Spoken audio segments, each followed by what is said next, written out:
கல்யாணத்துக்கு பொருத்தம் பார்க்குறது அப்படின்னு எடுத்துக்கிட்டிங்கன்னா பலவிதமாக பொருத்தம் பார்க்குறது. அதாவது 7 பொருத்தம், 10 பொருத்தம், 11 பொருத்தம், 27 பொருத்தம் வரைக்கும் பார்க்கலாம்.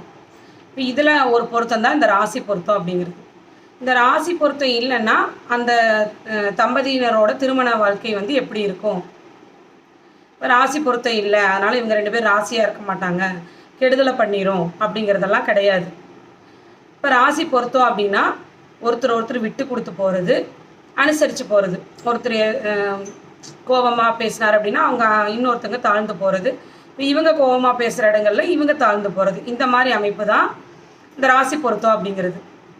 பொதுவாகவே கல்யாணத்துக்கு பொருத்தங்கிறது 7 பொருத்தம், பொண்ணுக்கும் மாப்பிள்ளைக்கும் 7 பொருத்தத்துக்கு மேலே இருந்தால் அது வந்து உத்தமம் அப்படிங்கிறோம்.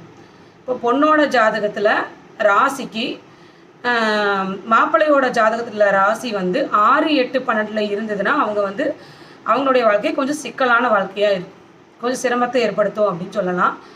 இப்போ வந்து அதாவது சிக்கல் அப்படின்னா என்ன அப்படின்னா ஒருத்தரோட குணம் வந்து மாறும். அதாவது இவங்க சில விஷயங்களுக்கு வந்து ஆமான்னு சொல்கிற விஷயங்கள் இவங்க வந்து சிலர் என்ன பண்ணுவாங்க, இல்லைன்னு சொல்கிறாங்க. அதாவது பொண்ணு ஆமான்னு சொன்னாங்கன்னா இல்லை நான் அப்படி இல்லை, இது அப்படி வராது அப்படின்னு சொல்லி இல்லைன்னு சொல்கிறது. இந்த மாதிரி ஒரு சில கருத்து வேறுபாடு வரும். அப்போ அப்படி வரும். இப்போ வந்து இதுக்காக நம்ம கல்யாணத்தையும் நிப்பாட்டிடலாமா அப்படின்னா அப்படி கிடையாது.